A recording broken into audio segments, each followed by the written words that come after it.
And we as a committee have. And I also want to say, I'm not a lawyer. I'm a regular person. I'm 1 year into this job, and contrary to attempts by my Republican colleagues to put the burden of decisions made by Congresses of the past on our shoulders, I was sent here by my constituents just a year ago, and it's to them, to my neighbors, who I am accountable. Not to party leadership, not to anybody else, but to my constituents. So I want to talk about what they are seeing and hearing right now. They are seeing, just as Ms. Ansari previously said, Donald Trump and J.D. Vance and Pam Bondi switch allegiances, decide they no longer want to pursue accountability and full release, unredacted release of the Epstein files. But they're also seeing a system that has failed survivors and regular people over and over. That privileges the powerful and well-connected over regular people. Regular people who don't have the luxury of saying, I'm not going to come to court and I want to be free of any accountability. Regular people who see us acting and carrying out the demands of the president, former presidents, rich people, people who come to lobby us, folks who have access to power in a way that regular people don't. And I think we've all made very clear, all of us on both sides of this dais, that we want to hear from the former president of the United States about any information that he has related to Epstein's ring of trafficking and assault of women and girls. But we also, and Chair Comer, you have said over and over, that it's been 5 months that you've been in negotiations with the Clintons. It has been 6 months since this committee subpoenaed the Department of Justice for full release of the files. And I'm down to hold anybody accountable. I'm down for us to enforce our congressional subpoenas, to uphold our power as a separate and co-equal branch of government. But I want to call the question, will my colleagues on the other side of this dais also hold accountable the Attorney General that has been illegally withholding evidence that has been subpoenaed by this committee and in a bipartisan law passed on the floor of the House? Is it just political theater? Are you just trying to point fingers and say, like, it's you, it's not us, it's them? Or are we here to do the work of holding accountable people who have committed heinous crimes against women and girls and people who might know about them? Are we doing that work, or are we just pointing fingers and trying to consolidate our own political power? That's a question I know that my constituents have, and it is one that I'm asking my colleagues on the other side of the dais. Thank you. I yield back. Chair, any member seek recognition? Chair recognizes Ms. Tlaib from Michigan. Mr. Chair, I think many of us were there with the survivors, and I'd like to bring them into the room because I think it's really important. It's not just one president, but now two that have been connected to the Epstein sex trafficking. One of them even testified about walking into the house, the butler opening the door, there's administrative assistant, having no idea she was walking into a horrific scheme that was sending young girls to the powerful, to the rich, the elected officials. And one of the first pictures she said she saw was of Clinton with his arms around Epstein. She saw another one of Trump with Epstein. And I just remember her almost trying to convince us, understand that I had no idea, as if somehow she was guilty. Do you all remember that? And so I'm here to tell you, I'm ready to vote But I'm also just taken aback and disgusted because I didn't need a birthday card to say the President of the United States, current President of the United States, had something. I didn't need to see the photos by the chairman today of Clinton. All I needed to do was hear the survivors tell us, please do something. These are people that have impacted their lives forever. What I just don't understand, Mr. Chair, and this is with all due respect, I just don't get why Bondi cannot be held in contempt, why we're not for. I don't care if she says that she wants to plead the fifth. So what? Do it in front of the American people. Same thing with Maxwell. She's telling the committee she's going to plead the fifth. Fine. Have her come before this committee to do it in front of the American people. The fact of the matter is, are you saying that if anybody wants to plead the fifth, they don't have to be forced to come before this committee? That doesn't make any sense. What excuse is that? That doesn't make any sense. The fact that I continue to tell you all, what is the most consistent thing survivors have asked us to do? Follow the money. How come we haven't forced JP Morgan Chase before this committee? How come we haven't allowed Bank of America to come before this committee? Mr. Chair, it is so disgusting. And this is why everybody's so distracted by this whole thing of like, oh, you know, the Clintons, Trump and everything. But who was funding it? Literally, JP Morgan turned a blind eye to evidence of sex trafficking even after his 2008 conviction. Hear me out. After he was convicted, they still hid suspicious activity reports that should have been reported. You know, you see the fact that continuing them saying, well, in 2028, agreed to pay what? $290 million to settle a lawsuit. I don't care. You come here and because it's the truth, y'all. You guys got to realize Epstein's not the last person. There's probably another Epstein out there right now doing sex trafficking right now. We should hold everybody in contempt that had anything to do to cover this up, including bank executives that still have their jobs. The fact of the matter is we know what this is. You want to talk about Bill Clinton, Hillary Clinton, but talk about everybody involved. Because it does look like you're only doing this to distract everyone when we know not one, but two presidents were involved. And those young ladies shaking when they were testing in front of them because they didn't know if they could trust us. Some of them literally said, we had no idea what we were walking into. But they were connected to the rich. They were connected to the presidents. You heard them say that over and over again. But one of the things they continue to say is follow the money. Because, Mr. Chair, Bill Clinton, Donald Trump, JP Morgan, all these people, they will not be the last folks that allowed a sex trafficker to harm young women, children. And so we have to set a very good precedent that we will not sit back and say, well, Maxwell's going to plead the fifth. Bondi is going to plead the fifth. I don't care. You're a public servant. Come before this committee. Maxwell, you were directly involved. How many times did the survivors mention her? How many times? Saying that she lured them in. She was primarily involved. And Mr. Chair, you and I had conversations.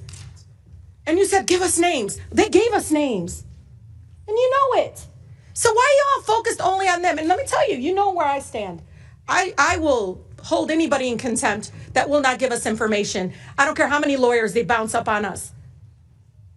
But I'll tell you, Mr. Chair, shame on us for not forcing Bondi before this committee. Shame on us for not forcing Maxwell before this committee. Shame on us for not forcing JP Morgan Chase to answer questions that many of us have of $1.5 billion in suspicious activity. Because somebody had to fund this madness, this horrific actions by these men. With that, Mr. Chair, I yield. Ms. Tlaib, if I may respond to some of that before I recognize Ms. Bobert's next. Okay. I believe with all my heart you are as sincere as anyone on this committee about wanting to get answers about the truth. And I believe your heart is pure. Maxwell is coming in front of this committee. And but we've when? tried. No, let us decide that today when. Like Well, when? it's nailed down. February the what day? The 9th. She's February coming, 9th. and you'll be able to ask her questions. That's one of the things Clinton wanted was only me and Garcia. Maxwell's coming. Anyone who wants to ask her questions on this committee will be able to. So that's. No, I think the American people want answers from President Clinton. I'm not trying to argue with you, Mr. Lee. I just want to respond to. Pam Bondi is coming before Congress in 2 weeks. I am confident she is going to be grilled by both parties on the discharge petition. If you didn't want, I don't want to, and Ms. Randall, you mentioned something about the Judiciary Committee. Believe me, I don't want to work with the Judiciary Committee on any investigation, okay? But when we passed that discharge petition, that got them involved. But we had an outstanding subpoena. Just let me explain. Pam Bondi's going to be in front of the Judiciary Committee. We'll see how that goes. We'll see if there's been a document dumped. Mr. Chair, we can't after that. forget the banking institutions either. The last thing, this is the most important thing. Months ago, I approached Ms. Tlaib, Ms. Lee, and Ms. Stansbury, and I said, please, if you all get a chance, and I know you all are all sincere, try to get some names from these women, and we will continue to try to get documents. Mr. Chair, if I didn't want to know that, if we didn't want to, let's bring these bank Tlaib, you're out of order. I'm just we want to hold everyone accountable. We don't care if they're billionaires. We don't care if they're Republicans. We don't care who they are. Do you agree to work with me, though? We got to get the bank executives here. Because, Mr. Chair, you and I know that this is still being funded in some other way. Epstein's dead. But we know there's another person out there doing the same thing. We know it because the banks cover it up. These suspicious activity forms were literally these reports that had to be filed. They were there for a reason. So we can stop. And last thing, and then I'm going to open it, I think, to see if there's any other members. But we are going in looking at suspicious activity reports. Both Republicans and Democrat staffs going in looking at suspicious activity reports as we speak. I'm all about looking at suspicious activity reports. Now, time's expired. Does any other member seek recognition? Mr. Fallon from Texas. Thank you, Mr. Chairman. I'd like to share a quote with you. I thought it was interesting. No one is above the law, and no one should be escaping accountability. And Hillary Clinton said that. And according to the LA Times, there's another quote. No man in this country is so high that he's above the law. I agree with both these quotes. Al Gore said that when he was a member of this chamber. Bill Clinton's own vice president. I hope every member of this committee agrees with those quotes. So we have to ask ourselves, are we a rule of law nation or are we not? When a citizen of these United States is subpoenaed by this Congress, they should comply, plain and simple, regardless of who they are. We all get accused of things, and we should do everything we can to, because accusation is nothing but that, to prove it false if it's untrue. Jeffrey Epstein was a rapist, pedophile, sex trafficker. In street parlance, he was a scumbag, lowlife, and slimeball. And some of the things that I've read in these files, he was evil incarnate. He's also dead. I didn't even know who he was until he wasn't. So why are we here talking about a dead guy? Because he was associated with powerful people, some of which are highly likely to have participated with him in some of the worst kind of criminal activity. And if they did, they should pay. They should face justice. Whether they're rich or poor, famous or anonymous, mighty or meek. So is that what we're doing today? Are we pursuing justice and transparency? Because transparency makes an easier and shorter path to the truth. We should be pursuing the truth. But some on this committee and in this Congress are pursuing fame and campaign fortune and exploiting this issue, not in the pursuit of justice, but in the pursuit of raising hundreds of thousands of dollars using a false premise as a battering ram. Jeffrey Epstein, and here's the false premise, that Epstein was a creature of the political right, and they're protecting him, and he was pounding around with Donald Trump and those in his orbit. And that's why the Republicans won't release the files. Now, that's incendiary, but is it true? Or is it just a cheap, woke fantasy? Well, here's the facts, and the facts matter, so let's look at tail of the tape. How many confirmed visits to the White House? Under Bill Clinton, there were 17. Jeffrey Epstein visited the Clinton White House 17 times. How many times did he visit the Donald Trump White House? 0. How about documented political donations? 21,000 to the Clintons, 0 to Trump. Documented non-Clinton political contributions. 118,000 to the Dems, 18,000 to the GOP, for a total of 89% to the Democrats and the Clintons, 11% to the GOP. Now to the matter at hand. Epstein files released by the oversight Democrats from 2019 to 2023 when they were in charge of this committee. 0. Epstein released files by the oversight Republicans from 2023 to present, 53,000 pages. Epstein files released by the Biden Department of Justice in the 4 years he was in office. Again, 0. Epstein files released by the Trump DOJ, 2025 to present, 125,000 pages. And a member of this committee completely jumped the shark again. And right after Charlie Kirk was assassinated by a left-wing loon, and it was a time where we really need to turn down the temperature and practice some civility, said, and I quote, "Republicans have been so busy protecting pedophiles and rapists that they forgot what this committee is supposed to be about." Well, I tell you what this committee is supposed to be about, Mr. Chairman, about transparency and truth. And on this matter, the Republicans have led, and we produced results, and the Democrats have done squat and bumpkiss. For the record, you know, that kind of incendiary rhetoric, while it may make headlines and make people famous, or perhaps better stated infamous, and raise loads of woke cash, maybe even get you invited to Hollywood parties. But at what cost? Those kind of lies create division and damage, and they're ludicrous, absurd, lazy, and perhaps, worst of all, unoriginal. And I don't think it's going to translate much to journey to the upper chamber. I hope it doesn't translate to that. The Trump administration and Republicans on this committee and on this issue have served Lady Justice by a count of about 178,000 to 0. So the Clintons should come in, honor the subpoena, and testify. And you know why, Mr. Chairman? In the pursuit of truth. Mr. Chairman, I yield back. Gentleman yields back. Chair recognizes Ms. Stansberry from New Mexico. Thank you, Mr. Chairman. You'll have to forgive me if I do not give a slow clap to our colleague across the aisle for his Academy Award-winning appearance just now in front of the committee. But I want to just address some of the things that I heard here today and to talk about why we're here. What I've heard here this morning in front of this committee is exactly why the American people hate politics. Because the American people don't care if you're a Republican, if you're a Democrat, if you're an independent, whether you vote or you don't. They want the Epstein files and they want justice and accountability. And they don't give a damn whether or not it's Democrats or Republicans or who is implicated. They want accountability. And that is what the survivors are asking us for. They are asking us to do our jobs, to make good on the promises that we made them when they came and met with us, and to actually, in good faith, conduct an investigation. Now, I always think it's important to pull back the curtain for the American people about what happens in these committees.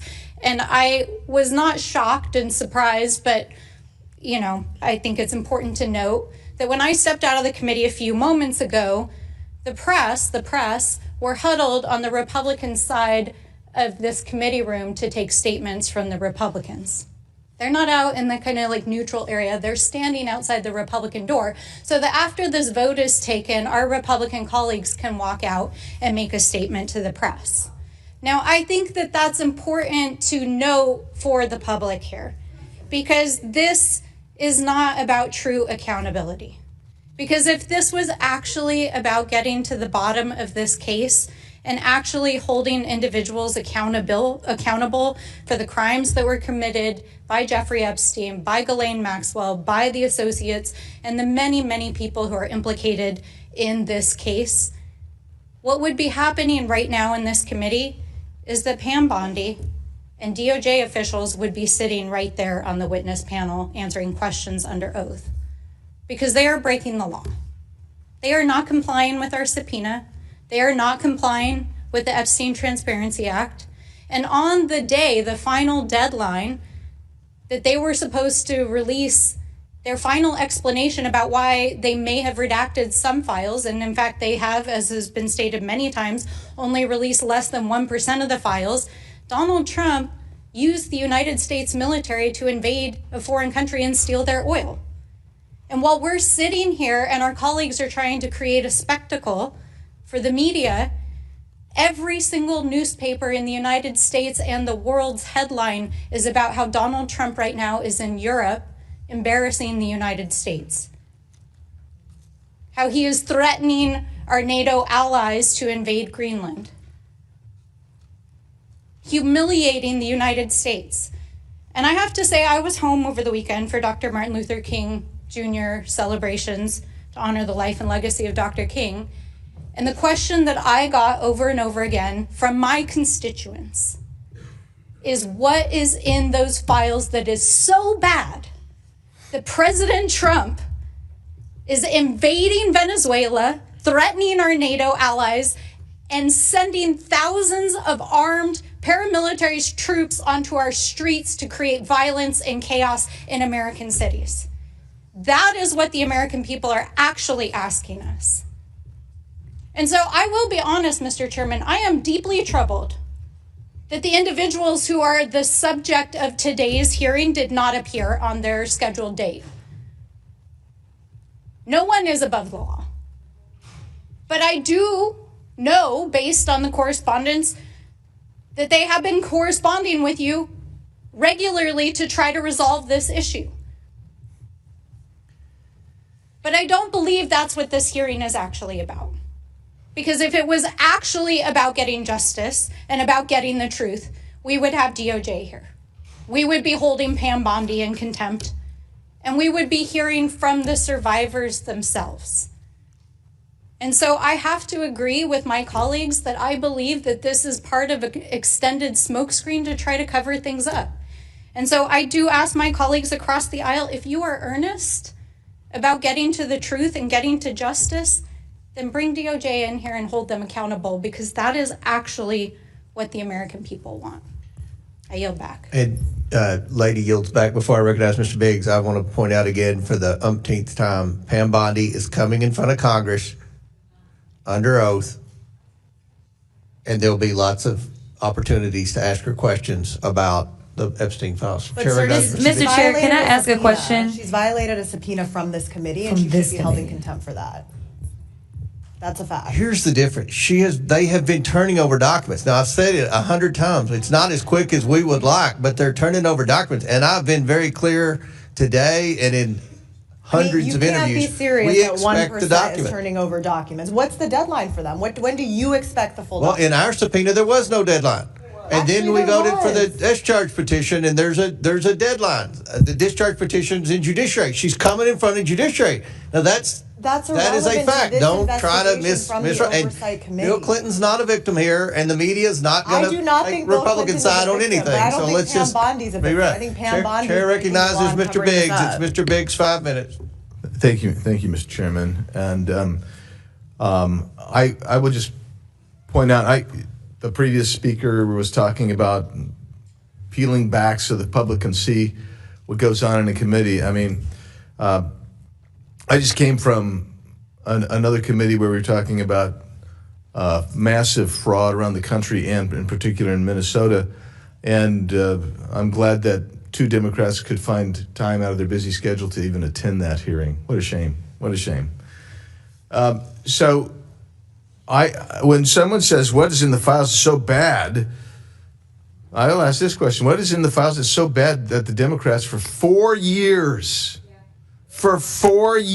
when they had control of this committee, didn't release a single document, didn't call a single witness, didn't make any motion? In fact, for those 4 years, go back and look. Did they ever say anything about Epstein? No, they didn't. But wanting to make wanting to get it on the press, that's why you're making the issue today. Because let's talk about why we need to talk with do this contempt. Is because former President Clinton and former Secretary of State Hillary Clinton basically strung us along as we were bending over backwards trying to accommodate their schedule. They didn't show up after we finally had to get a subpoena for them. And I have right here, this is just interesting to me. This is a little note written by Mr. Clinton, former President Clinton, to Jeffrey Epstein's 50th birthday. Jeffrey, happy 50th. It's reassuring, isn't it, to have lasted as long across all the years of learning and knowing, adventures and, no illegible word, and also to have your childlike curiosity, the drive to make a difference, and the solace of friends. He rode on that plane many times. He was apparently close friends with him. Jeffrey Epstein claims that, and I don't know if we should believe anything Epstein says for sure, but I mean, Epstein says that he helped set up and fund the Clinton Foundation, and former President Clinton in his note, I mean, this is what he wants. He doesn't want to come in and testify. He wants to do the same thing that he did in previous times. Just, okay, we're going to send a little note, that ought to do it. He says something to the effect that he spent significant time in the Clinton Foundation after he left the presidency. Well, if Jeffrey Epstein set it up, then there's some reason to ask questions of both he and the former Secretary of State. They were given a subpoena. It was a lawfully issued subpoena by a standing committee. By the way, I happened to be at that subcommittee hearing. I was there when every Democrat voice voted that out. Nobody objected and said they didn't want him to be subpoenaed. But he was subpoenaed, and he didn't show up. So here we are. And with Mr. Chairman, I'll yield time to you if you need it. I appreciate it. I think that everything that needs to be pointed out, we've pointed out. So I will. Then I'll yield, sir. Okay. Chair, any other members seek recognition? Chairman. Mr. Mfume. Thank you, Mr. Chairman. I want to thank you and the ranking member, and I particularly want to underscore the ranking member's opening statement, and that was that oversight Democrats want the truth about Jeffrey Epstein's crimes and accountability for everyone involved. He said, and I agree, we want transparency, we want the facts, and above all, we want this committee to use its oversight tools in a serious and responsible way. I would be remiss if I did not thank, on behalf of all of us, the efforts of Representative Rokana of this committee and Representative Massey. Thank God they stood in the way of things and took the heat to get the discharge petition up and voted on. And I want to also point out something that I think is important, and that is consistencies, Mr. Chairman. The action that the majority has been proposing today departs from this committee's established practices, including its long-time standing acceptance of written testimony and the level of accommodation this committee has traditionally required before proceeding to criminal contempt, not civil, criminal contempt. I'm glad, as the ranking member has stated, that the Clintons have agreed to testimony and to a transcript and to meet. I agree also that that meeting should not be taking place in New York. It sends the wrong reason for anybody that gets something from this committee. They should come to the committee. It's just that plain and simple. But it departs in many instances with the way this committee has moved on. And I say that because we never know this time next year who might hold that gavel and who on either side may want to go after the current president, his sons, his wife, his family, and anybody connected to him as a department head. I'm just pointing out the fact that it's a slippery slope. Now, does Bill Clinton have to defend himself? Absolutely, yes. It is a bit curious, however, why we are going after Mrs. Clinton. I've not seen anything, as the gentleman from Massachusetts said earlier, that suggests that she ought to be a part of this in any way or has done something wrong or is complicit in this matter. And I would hope that there's some consideration, Mr. Chairman, to withdrawing at the very least that particular resolution. It just makes me think that this is a fishing expedition and that we want to dust her up a bit if we get her before this committee. Now, a couple of quick things. We're being asked to move forward holding a former president of the United States, again, not in civil contempt, in criminal contempt of Congress. And I'm going to tell you why it's an extraordinary step. Not that it's unprecedented, it's extraordinary, but it is unprecedented in the fact that we did not do that with Richard Nixon. We did not do that with Donald Trump. There was a subpoena, but there was never an attempt to find them in criminal contempt of the Congress or of this committee. It's an extraordinary remedy that's usually reserved for situations where a witness has clearly and willfully defied Congress after extraordinary processes have been exhausted. The majority has not demonstrated that standard so far. I do want to say also that we're in a situation where I don't think that anybody on the Republican or on the Democratic side of this committee is trying to defend former President Clinton. They're trying to find a way to make sure that we're consistent. So the reason we keep hearing the need to have Pam Bondi before this committee is that we're getting ready to bring criminal contempt charges before there's been an investigation. Usually that happens after the investigation. And the notion that somebody is going to come before this committee, Mrs. Maxwell, and take the fifth, I don't care. She's already a convicted criminal. She can't take the fifth. But we can do the actions we ought to be about, and that is to make sure that both of them are before this committee, and then to make sure also, or to suggest, it's up to you and the ranking member, that that meeting takes place and those transcripts are made available, and that Mr. Clinton comes before the committee with counsel so that we then are in a position to move forward. We're taking a big jump here without doing some of the things that we normally do. Now, I'm glad that Ms. Tlaib brought up the matter of victims. She's not here right now, but all of us sat in that room with those victims. It was gut-wrenching, and all of us made a commitment that we would prove that this institution could and would do the right thing. So we're challenged here, Mr. Chairman, and I hope that you and the ranking member can give us a way to proceed here, that both of the concerns on both sides are addressed. But if we just move straight as we're going now without an investigation, it begs the question, what happens when the shoe is on the other foot? I yield back. Gentleman yields back. Ms. Simons next. Before I recognize her, I just want to add, with respect to the Hillary Clinton subpoena, you all voted for that. This committee voted for that in a bipartisan manner. Her name was on that list. And with respect to Pam Bondi, again, she's testifying in front of Congress in less than 2 weeks. Chair recognizes Ms. Simon. Thank you, Mr. Chairman. Just a quick comment, and I have a friendly question for my colleague, Ms. Luna. And I'll say a friendly question. I've worked with victims for decades. So few opportunities present themselves for victims to sit face to face with folks who hold power, to beg and plead that everyone who had anything to do with their harm be held to account. So few opportunities. I have been a victim advocate where brilliant young women who have been trafficked across this country have stood in courtrooms and were demanded to testify against their traffickers, and they did with such power and grace, in fear that their lives may be taken because of that braveness.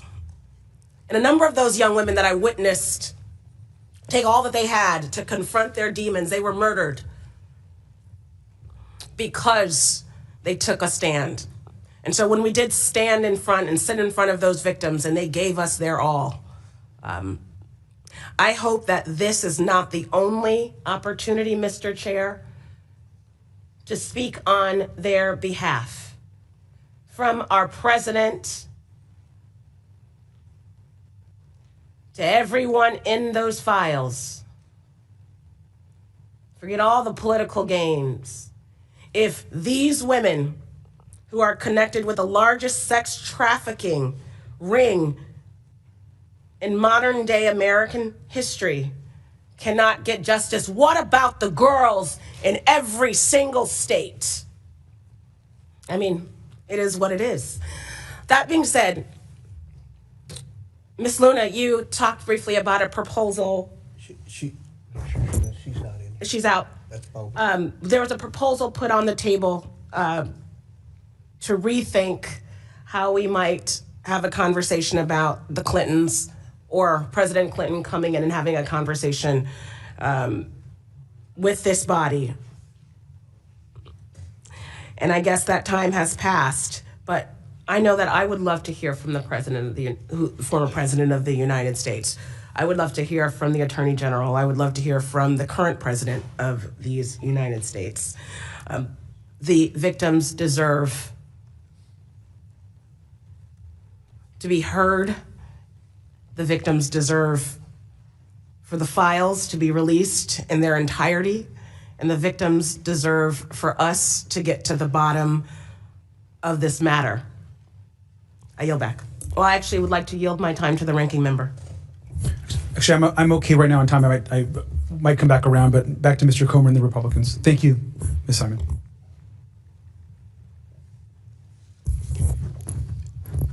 Okay. Do any other members seek recognition?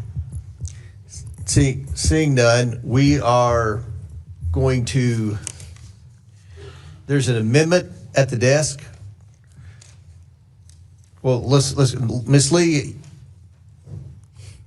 what purpose do you seek recognition?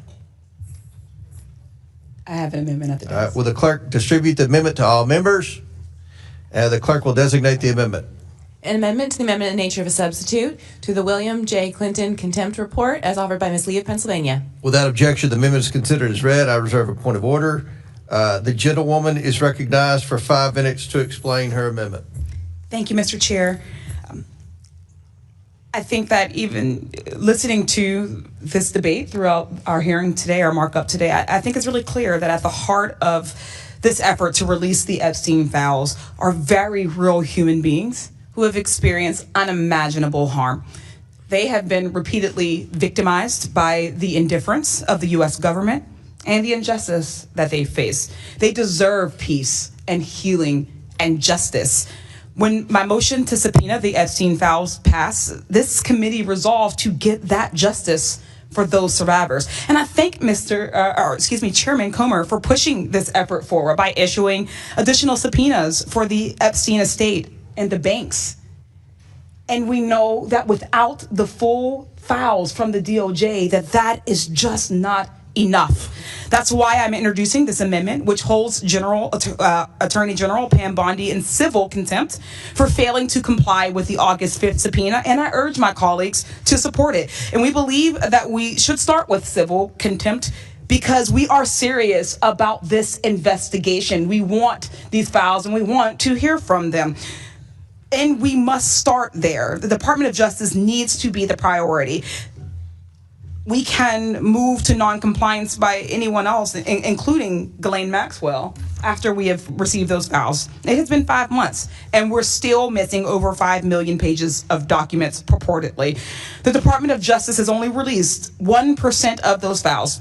They have stonewalled this committee since August, and they have failed to provide even the most basic updates. How is that not an insult, both to the authority of this committee and the survivors? Without the full files, how can we know who might have legitimate knowledge or who might be culpable? We wouldn't have to speculate on the Clintons or anyone else's involvement if we had all of those files. And to be clear, I'm certainly not opposed to the President and Secretary Clinton being held accountable for violating the subpoena. But the fact that this effort to hold the Clintons in contempt was fast-tracked and is happening before any action against the Justice Department is just evidence that the Republicans on this committee are not taking this investigation seriously. It is an unequal application of law. And again, it is a bit ironic that these contempt resolutions empower the Justice Department to imprison possibly 2 people for defying the exact same subpoena that they themselves are defying. If this committee wants to be taken seriously, we would be addressing all the bad actors in this investigation, not cherry picking them for political points. The Justice Department needs to be held accountable for their non-compliance and lack of transparency. They have been selectively producing information, shielding powerful people, and obstructing any efforts for oversight. And if we don't hold them accountable, Mr. Chair, we are too. Just this past Friday, Attorney General Bondi asked a New York federal judge to deny an appointment of a special master to monitor the release of the Epstein files. They don't want a neutral third party making sure they follow the law. I think all of us should be questioning what the Justice Department is doing that they don't want the American people to see.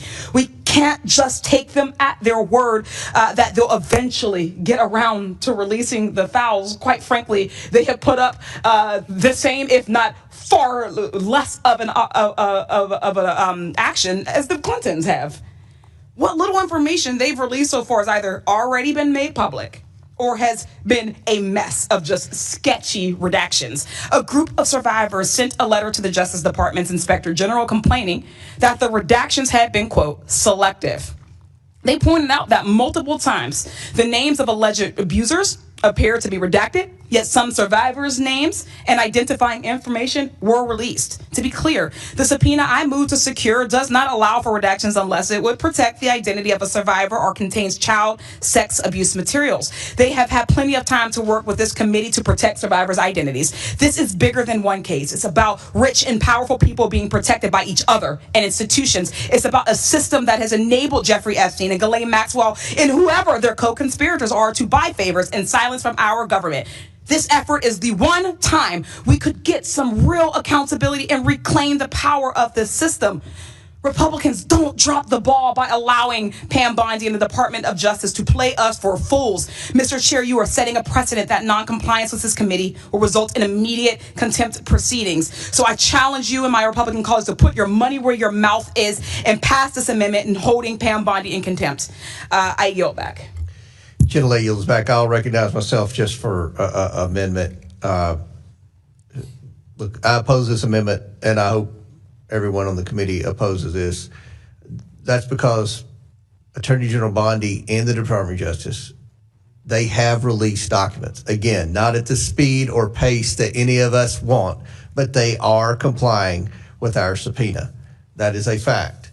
I oppose your amendment, Ms. Lee, because you amend the criminal to civil.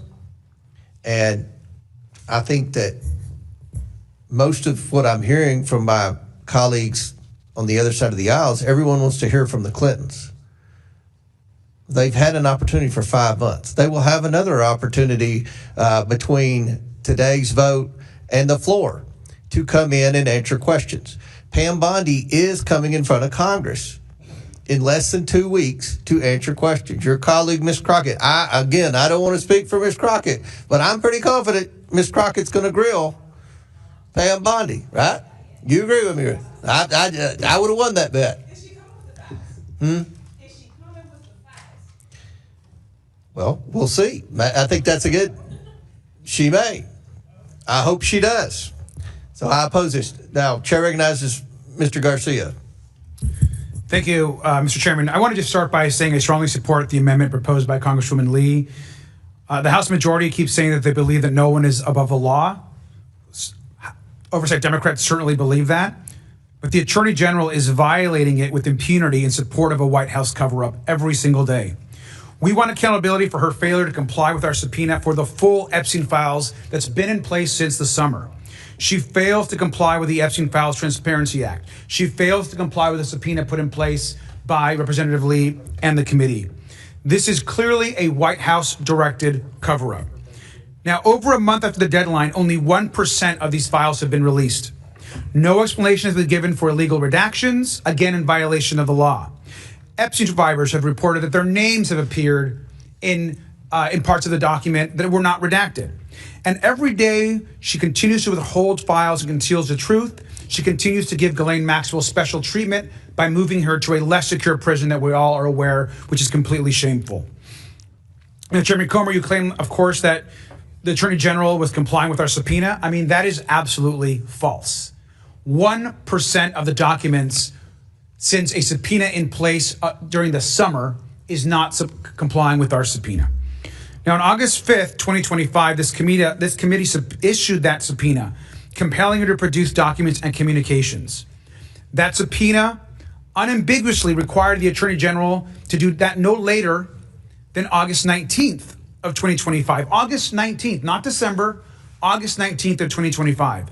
On August 22nd, the DOJ made a single production of approximately 33,000 pages to this committee.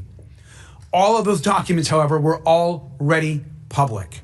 The DOJ has made no additional productions to the committee pursuant to the subpoena. The DOJ has failed to provide specific information in response to repeated requests from Democratic oversight staff as to why the DOJ's timetable continues to move and why it's not fulfilled its production or the law. Now, in response to letters from our committee on November 25th, the DOJ transmitted a single letter in response to the committee's inquiries. They claimed that the DOJ was working to comply with the Epstein Files Transparency Act, which now, of course, we know they actually weren't doing because we actually haven't received very much. The letter made no reference to the committee's subpoena, no reference to DOJ's plan for compliance. The corrupt failure to comply with the Epstein Files Transparency Act is not just a crime, it also shows that the Attorney General has made no attempt.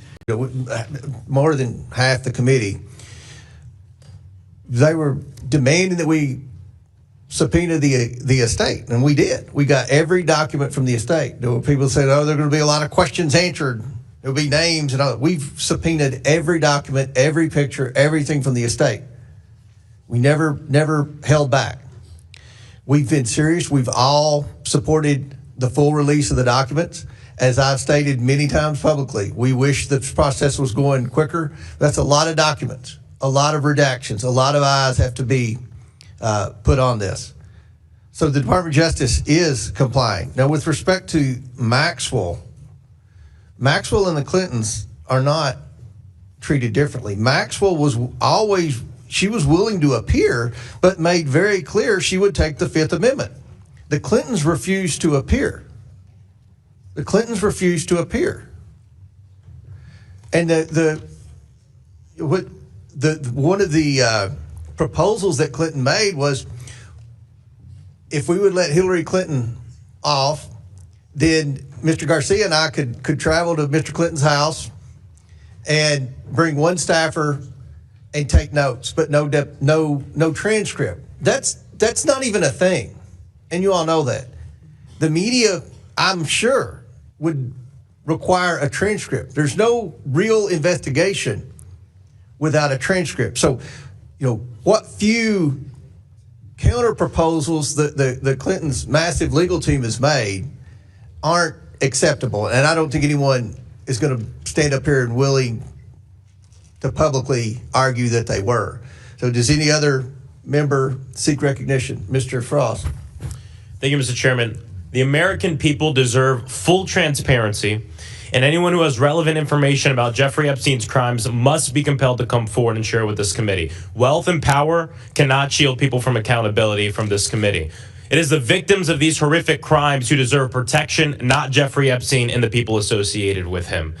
We all agree. We want to hear from former President Bill Clinton. But committee Republicans have failed to conduct a serious investigation. For instance, they refused to hold Attorney General Pam Bondi in contempt for failure to release 99% of the Epstein files on a bipartisan law that we all passed on the House floor, and B, that had a deadline.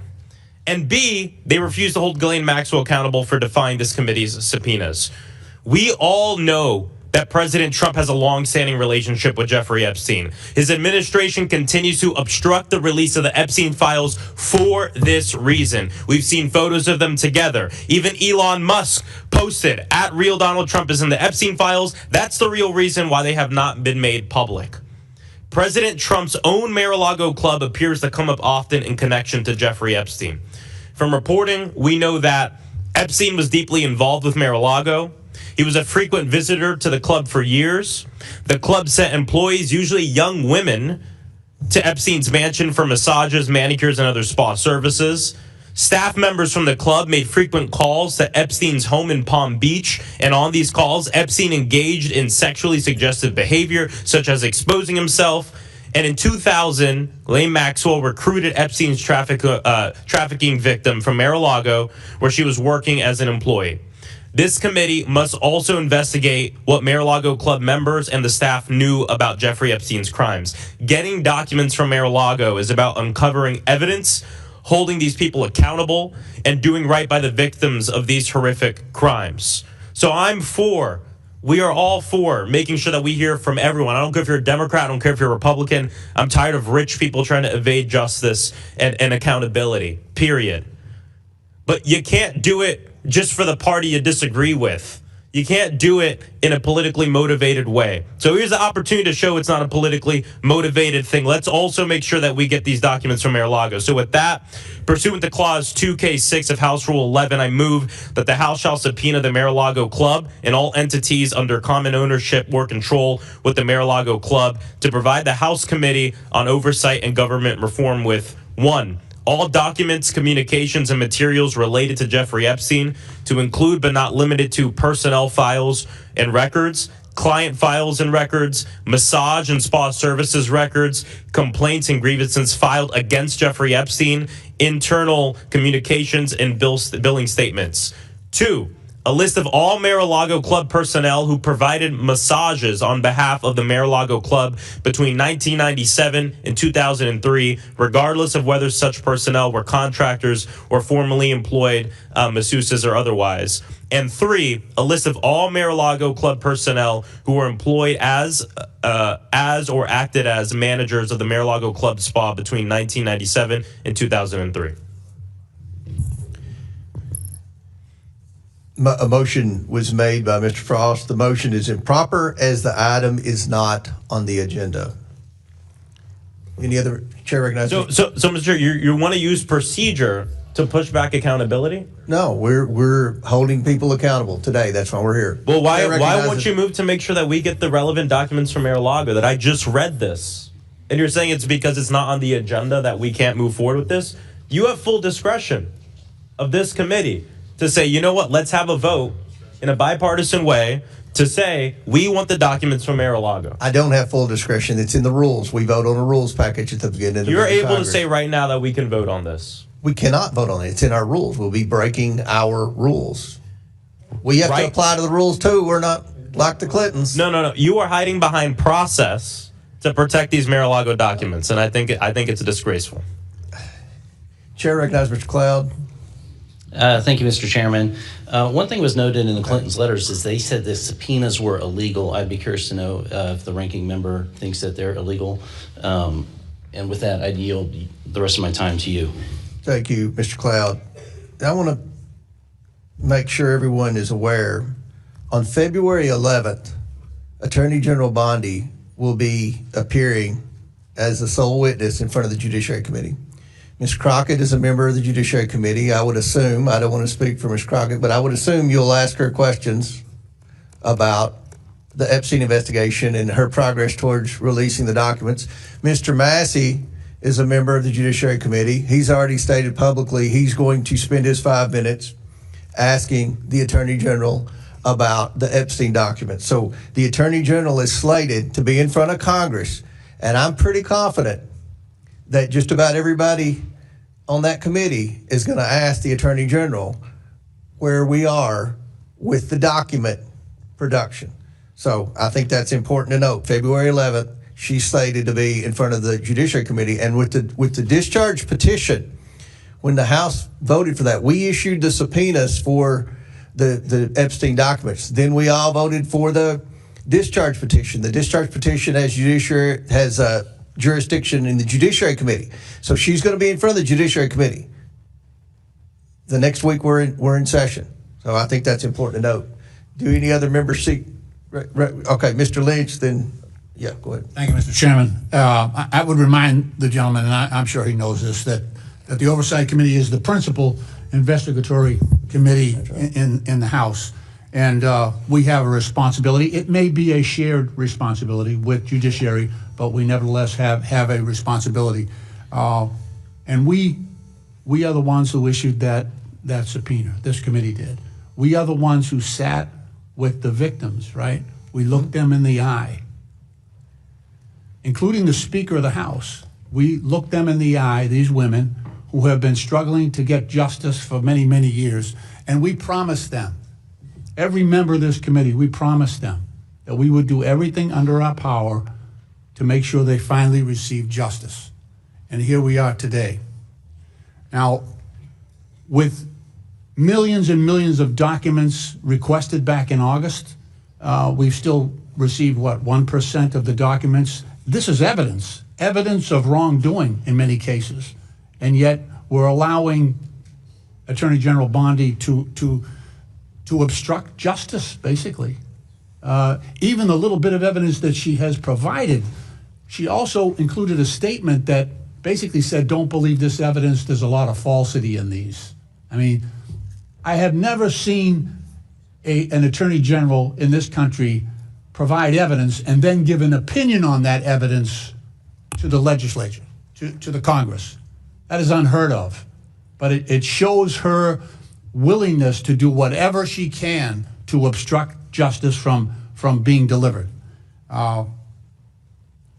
The second thing I want to say is, if we are truly interested in getting information relative to this investigation, there should be some underlying basis for that. And I have reviewed all of the evidence that's been made available so far. I find nothing that points to Secretary Clinton in this at all. Yes, she was Secretary of State at one point, but the information that we're trying to get with respect to Secretary of State is available from any Secretary of State that served in that office with respect to trafficking. So there is no direct reason, no direct evidence to point to Secretary Clinton in any of this. And yet, while those millions of documents are being denied us, we're pulling someone forward, I think, for the point of embarrassment, public embarrassment, and because of ill will on the part of the president, to bring her forward for embarrassment, but not for the purpose of gaining helpful information for this investigation. Mr. Chairman, I'll yield the balance of my time to the ranking member, Mr. Garcia. Thank you, Congressman Lynch. Mr. Comer, I just want to be pretty clear about two things, and one particularly something that you said. Let me just start by saying that you noted in your comments that your concern and your biggest concern was the issue of the transcript. And I want to just go back really quick, because you and I share respect for subpoenas. You and I share that we want the former president to answer questions. Is that correct? Correct. Great. And so does every other member of this committee. We want the former president to answer questions of this committee. And we want not just the former president, but everyone to follow subpoenas of this committee. So let's agree on that. But to be clear, President Clinton, the former president, has submitted a signed declaration. He's offered to sit with you and me and answer questions. He's offered to have staff in the room to transcribe and be there while those questions are being answered. And his request was to do it in a dignified way. Your concern, as you brought up in your last comments, was that he was unwilling to do a recorded transcript. That's actually also not true. And to be clear, there's been public reporting, including in articles that came out over the weekend, that they have not ruled out a recorded transcript. I want to ask the president questions. Chairman Comer, I want to ask President Clinton questions. Don't you? That's why we're here. I want to ask President Clinton questions and a recorded transcript and with our members of our staff. Would you like to do that also? May I make a comment on the transcript? They have not agreed to a transcript. Staff notes are not equivalent. They've actually made public reporting. So they're wanting me to make note. They said, okay, Comer can take notes, but they've called us all liars, and you know how the Clintons have gone on offense, and look, they don't get to make the rules. We make the rules. Can I have the rest of my time back? Yeah. Go Okay, ahead. thank you. I want to be clear because this is an email actually that from the Clinton lawyers. You have this actually. To be clear, at no point were we opposed to the creation of a record of the interview, which is why we offered to allow the note takers previously. They go on. This is, you have this email, sir. So I guess my question to you is, do you want to sit down and ask President Clinton questions? Actually, can I have my time back? Will the ranking member we'll recognize Garcia, then Mr. Donalds will be next. So thank you. So my question to you, Mr. Comer, again, is if we want to actually ask questions of President Clinton, of which those of us in the minority want to do, then let's get him in. Let's negotiate a recorded transcription of that interview to further our investigation. I thank you for the yield, Mr. Lynch. Chair, time's expired. Chair recognizes Mr. Donalds. Chairman, point of clarification. Both President Clinton and Secretary Clinton were subpoenaed by this committee to come in for a transcribed interview. Is that correct? For a deposition. Excuse me, for a deposition.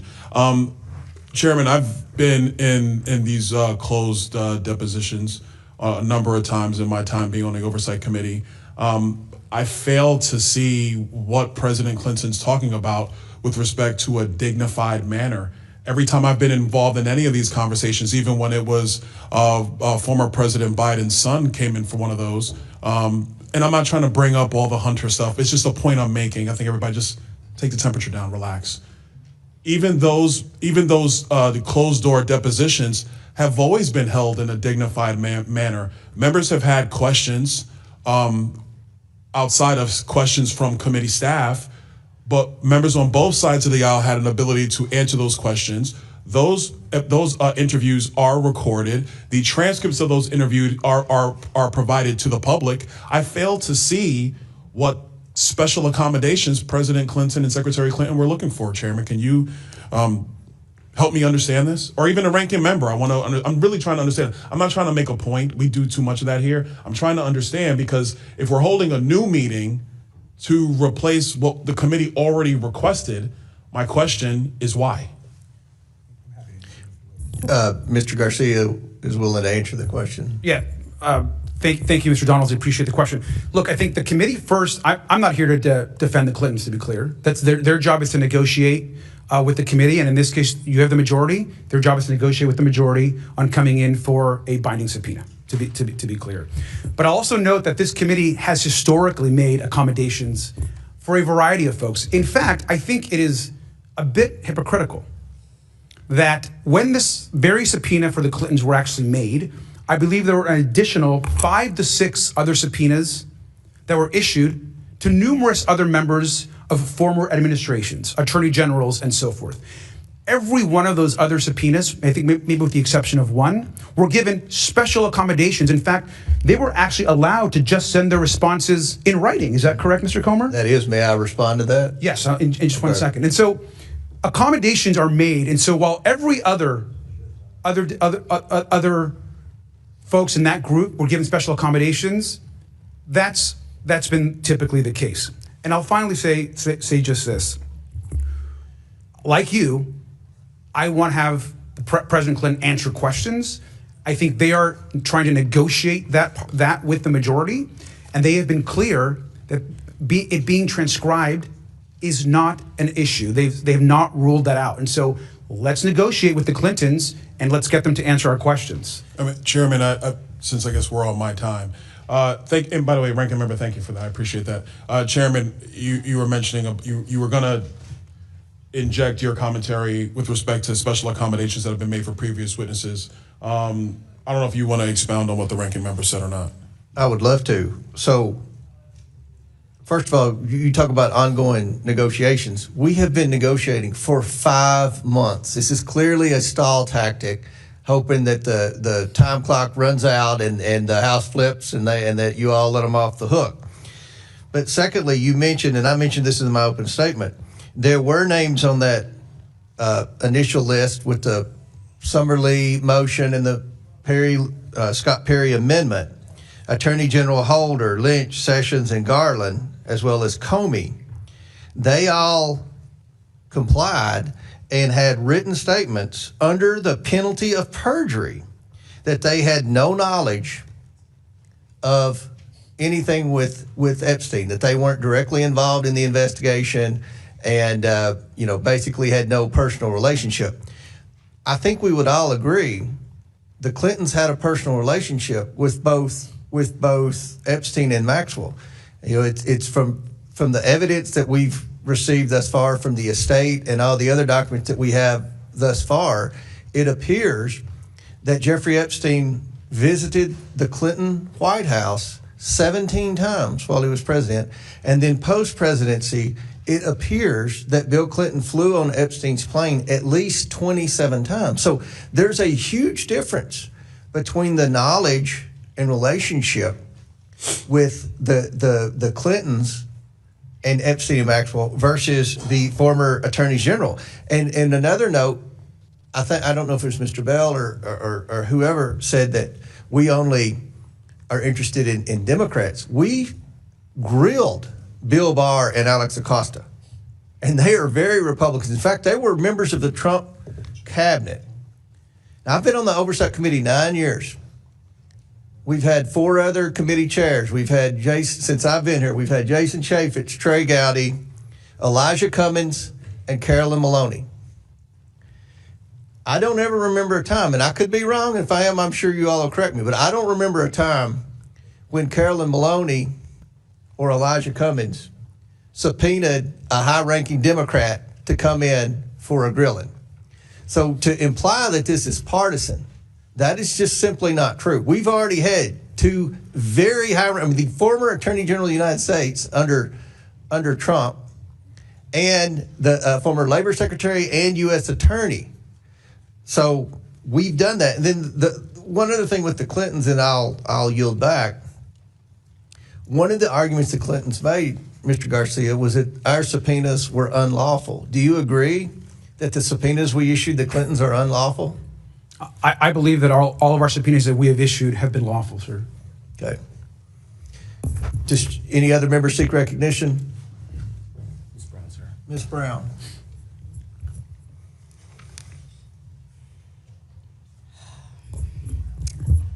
Ms. Brown. Thank you, Mr. Chairman. It's clear to me that the purpose of this meeting today is just to continue this committee's agenda of political theater, plain and simple. Democrats have been very clear, abundantly, repeatedly, and without room for ambiguity. We want to hear from anyone who has information about the Epstein crimes. And yet, when former President Clinton and former Secretary Clinton offered to cooperate with this committee to submit sworn statements, to provide what they know, to engage in good faith, the majority said no. And that's what brings us to why we are really here today. The majority is rushing to hold in contempt 2 private citizens who have demonstrated their desire to cooperate with this committee and who have called for the release of every file on Jeffrey Epstein, all while the Department of Justice and Attorney General Pam Bondi are breaking the law in plain sight. Here are the facts. The DOJ was required by statute to release the Epstein files by December 19th, 2025. The deadline has passed by more than a month. And what have we received? 1%. 1% is not compliance. 1% is not transparency. 1% is a cover-up. What about the 1% they actually release? We've seen redactions that are extensive, unusual, and very likely illegal. And what's more, the Epstein Files Release Act, passed by supermajorities in this Congress and signed into law by this president, required the DOJ to send a report to Congress by January 3rd, 2026. More than 2 weeks later, what have we received from the DOJ? Nothing. So if my colleagues on the other side of the aisle were really serious about uncovering the truth and government and accountability, we would be demanding answers from the administration. We would be demanding answers from Attorney General Bondi. We would be demanding the release of the 99% of the Epstein files still sitting at the DOJ. So I have some very simple questions. Where is the subpoena for Attorney General Bondi? Where is the hearing on DOJ's failure to comply with the Epstein Files Transparency Act? Where is the accountability for the redactions page after page after page? This vote feels less like oversight and more like a distraction. A distraction from the DOJ's lawlessness, a distraction from a broken promise of transparency, a distraction from the embarrassment of a co-equal branch of government choosing complicity over accountability, and a distraction from survivors who deserve this truth. If this committee is serious, then we must hold the Department of Justice accountable. Release the files, all of them, and stop playing politics with justice. Survivors deserve better. And with that, I yield the balance of my time to the ranking member. Thank you, Representative Brown. I just want to Chairman, I want to just respond to something that you said. I think it's important. First, I just want to read the folks of who the subpoenas you have chosen not to enforce. Alberto Gonzalez, who we subpoenaed on that same day, I believe you did not enforce. Eric Holder, of course, former AG, did not enforce. Loretta Lynch, you chose not to enforce. Jeff Sessions, you chose not to enforce. Merrick Garland, who I think it'd be important to have answer questions, you chose not to enforce. Robert James Comey, you chose not to enforce. In fact, I have Attorney General Gonzalez's letter. It says, "Dear Chairman Comer, this letter is to confirm that consistent with my conversations with the committee general counsel, I have no present memory or decisions or conversations related to the investigation and prosecution of Epstein matter during my tenure as U.S. Attorney General." He, of course, was the Attorney General when the whole Alex Acosta U.S. Attorney matter was in front of a critical time in this investigation. Now, you chose not to enforce that because you mentioned that this letter is under penalty of perjury. The declaration that Clintons also made and sent to you to answer some of those questions were also under penalty of perjury. I just want to clarify that. And then with the remainder of my time, Mr. Chairman, I think it's important to note that you talked a lot about the importance of our subpoenas and that we should all support this committee's subpoenas. And I agree with you, sir, and I want to hear from the Clintons. It's also important to note that we have members of this committee, Congressman Jim Jordan, Congressman Andy Biggs, Congressman Scott Perry, who are obviously very outspoken, which we like to engage with. Now, they're not here, and that's okay. Now, you also know, sir, that all three of them defied legally binding subpoenas issued by the January 6th committee relating to their efforts to overturn the 2020 election. So we should be clear that the majority chooses to be very selective on which subpoenas they want to enforce or talk about. We have members of the majority that themselves have defied subpoenas. So once again, I ask you, Mr. Chairman, let's ask President Clinton the questions that we have. Let's have him come in and testify in a way that we can negotiate, and let's get all the release of the files done immediately. Thank you. Would you yield? Could I respond to that? Sure, I have no more time, but I'm happy to respond. So you say we didn't enforce the subpoenas. We did enforce. They complied and testified under the penalty of perjury that they had no knowledge. Now, the Clinton declarations were short bullet points, almost like talking points. And the evidence is clear that the Clintons did have relationship with them. Now, again, I've said publicly millions of times, there's no one's accusing the Clintons of wrongdoing, but the fact that they were that close, and the fact that I've never seen a sit-down interview with Bill Clinton where he's answered questions about his relationship with Epstein and Maxwell like the current president has. So we have complied and enforced all of our subpoenas, 100% of our subpoenas. So I just want to make that very clear. Can I respond to you, sir? Sure. Just to be clear, you're talking about two declarations. The declaration that you chose to use as something that you moved on to not bring him in was 1/6 the size of the Clinton declaration. I'm looking at the Alberto Gonzalez response to you, sir, that you chose to dismiss, and it is one sentence long. You just pointed out the Clinton declaration, which is 6 times as long. And so I just think you are using interesting points to make comparisons. Let's just be clear and get back to the facts. Let's bring President Clinton in to have a conversation with this committee. You are instead choosing to try to prosecute President Clinton and send him to jail, which is part of criminal prosecution, before having him answer questions to this committee. Him and his team have been trying to negotiate. We want to hear from President Clinton. I'm not sure that you do, sir. You don't think I want to hear from President Chairman Clinton? Comer, can I, Chairman? But before I recognize Ms. Luna, who'll be next, I believe, are you willing to accept those bullet points as testimony, or do you want to hear from Clinton? I want to hear from President Clinton. Then I don't know what the point is of talking about their bullet points. I mean, that we all know they had a relationship. So. Well, sir, I'm just responding to the fact that you mentioned that you're dismissing other legal subpoenas with one-sentence answers. And you're the one that pointed out the Clinton's declaration, which is also under penalty of perjury. Do you think that Eric Holder or Lynch or Jeff Sessions or Merrick Garland had more? I mean, do you want to bring them all in? I would love to have former Attorney General Merrick Garland in front of this committee to answer questions as to why more of the files weren't released. I've actually said that publicly. And so, sir, I think what it comes down to is we all want to get to the truth. We all want justice for the survivors. And I think more information is better. And so I think our position is that it is clear to me that President Clinton is negotiating to come in front of this committee. And it may not be exactly what you and the lawyer and your team want to see as far as that negotiation, or you're not satisfied with the progress, but they continue to negotiate. They have not rolled out a transcript. Let's get them in front of this committee. Thank you, sir. Chair recognizes Mr. Gill, then Ms. Luna. Mr. Gill has a bigger. Go ahead. No, who's next? Ms. Luna. Go ahead, Ms. Luna. Then Ms. Thank you, Mays. Chairman. I'd just like to remind the American people that I was the member that made the motion to hold Merrick Garland in contempt of Congress, and every Democrat voted against it.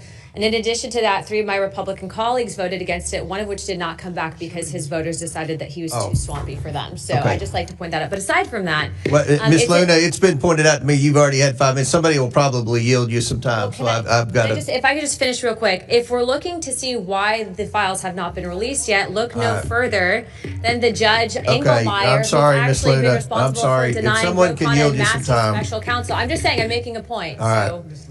This is all political So we haven't games recognized the Republican on this. Ms. Mace, do you want to be recognized? That would be great, Mr. Chairman. I have a number of documents I would like to enter into the record this morning with unanimous consent. First of all, I want to ask my colleagues on the other side of the aisle to stop playing politics with justice.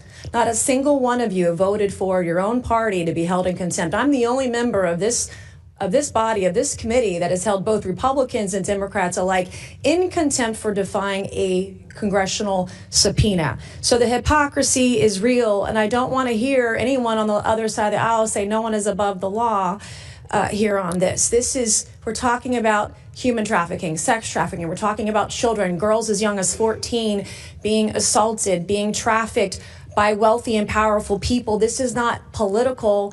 This is personal. This should be nonpartisan. We should be working on this together. And it's incredible that we're politicizing rape or politicizing sex trafficking or politicizing this entire Epstein thing. And it just, as a survivor, I'm telling you, it should not be. And I've done a lot of work, Mr. Chairman, in advocacy and writing legislation for victims of abuse, male, female, and children, man, woman, and child. South Carolina, my home state, Mr. Chairman, has a huge problem with with all sorts of violent crimes, but sex trafficking in my state is up by over 400%. We have domestic violence in our state where you can't get a trial. And there was a case last year where a woman 2 years ago was kidnapped by her boyfriend, beaten to a pulp, her face just beaten in. 2 years after he kidnapped her and beat her, he murdered her on Mother's Day because our local solicitor refused to prosecute that case. And I have rogue solicitors and prosecutors and attorneys general who aren't doing anything to protect the people of South Carolina, women and children especially. Recently, my attorney general prosecuted a case against convicted pedophile Donald Gresh. Donald Gresh was convicted of having 1,900 images of toddlers as young as 3 being raped by animals. Donald Gresh, under the prosecution of my Attorney General Alan Wilson, served 1 day in jail. 1 day.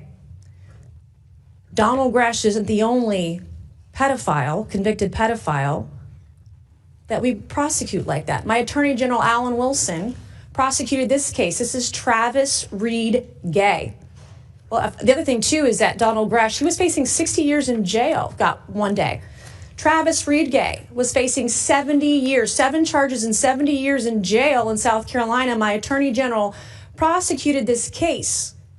He pled guilty in November, didn't serve any time. He got probation.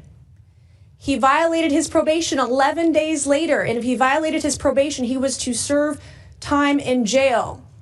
The magistrate or judge, probably didn't have a law degree, let him out hours later. He has not served any required time for this kind of thing. And I did a press conference with a bunch of moms, over a dozen moms last week in Charleston, South Carolina, and there was a local media blackout. I asked, was it my attorney general who prosecuted this case and led this pedophile out on the streets? Was he the one that led the media blackout? Well, I want my attorney general in my state to know that a young child came forward after seeing my press conference and recognized this man. She filed a police report the same day because he allegedly followed her in a park the week before. This is Scott Spivey, killed, shot with a bullet in the back, shot at 17 times, not prosecuted by my attorney general. So I'm going to ask unanimous consent, Mr. Chairman, to enter those 3 images into the record. This is Weldon Boyd. This is Scott Spivey's killer who shot him in the back and has never really been investigated or prosecuted for that killing in South Carolina. I would like to enter that into the record, Mr. Chairman. Without objection, so ordered. This is Logan Federico. She was executed a year ago, yesterday to the day, by a man named Alexander Dickey. Alexander Dickey was a convicted criminal. He had 39 arrests, 25 felony charges. He executed this beautiful 22-year-old daughter of Stephen Federico in cold blood after stealing a gun. If her killer, Alexander Dickey, hadn't been let out by a rogue magistrate or judge or a prosecutor solicitor that didn't care, she would be alive today. Mr. Chairman, I would like to enter her image and her killer's image into the record. Without objection, so ordered. I have another image. This is Eric Bowman. Eric Bowman beat his wife and has been alleged and is being investigated for other abuses against women and potentially underage girls. He was just let out free, Mr. Chairman, out of jail in South Carolina. He is a predator. I have reported him to law enforcement. He's under investigation, but I have written bill after bill about predators like Eric Bowman, about voyeurism, about these sort of criminal sexual allegations. I would like to enter his image into the record. Without objection, so ordered. I have 2 more. Can we get it? Your time's expired, but I'll recognize you for a UC later on, because I want to make sure everybody stays within their 5 minutes. Chair recognizes Mr. Bell from Missouri. You know, first and foremost, I think we're doing a disservice to the victims in this case when we refer to it as the Epstein files. It's sex trafficking evidence, and let's call it what it is. And as a prosecutor, we prosecuted these kind of cases when I was DA back home in St. Louis County, and I met with every single victim and victim's family because I wanted them to know that I was here for them, and I thought it was important that we look them in the eye and let them know that we're going to do everything we can to bring them justice and treat them with the dignity and respect that they deserve. And this is no different. That said, I think in D.C., what I've learned in my 11 months here is that this D.C. disease that of staying in this partisan bubble is something that you have to continue to be aware of so that you don't fall into these same hypocritical traps. And I talked to Jamie Raskin because I just wanted to get some perspective on the law. And when we talk about the legal analysis, first and foremost, you can't read a statute. You learn this in constitutional law first day. You can't read a statute and understand the law. You have to understand how it's interpreted by the courts. And the courts have been clear that if there is negotiations, that does not meet the threshold for criminal contempt. And the examples are clear on that. When Steve Bannon was held in contempt, he did not negotiate. He did not reply. He did nothing. Meadows, when he started to reply, then Trump told him not to, and then he ceased with his communications with this body. And so in this case, I agree 100% with our ranking member. I want to hear from the Clintons. I think the victims we want to hear all the evidence. But what I know as a prosecutor is that we don't start doing depositions before we listen to the evidence. Now, if there's not evidence, okay, then there's other things to consider. But the evidence is here. There is evidence that has been duly voted on to be presented to the American people in a bipartisan manner, and of this evidence, we've received 1%. 1%. I mean, put this in perspective. There's 0%, and then the only thing you can do next is go to 1. That's it. We've got nothing. And now we're going to bring the Clintons in before we even have the evidence. That makes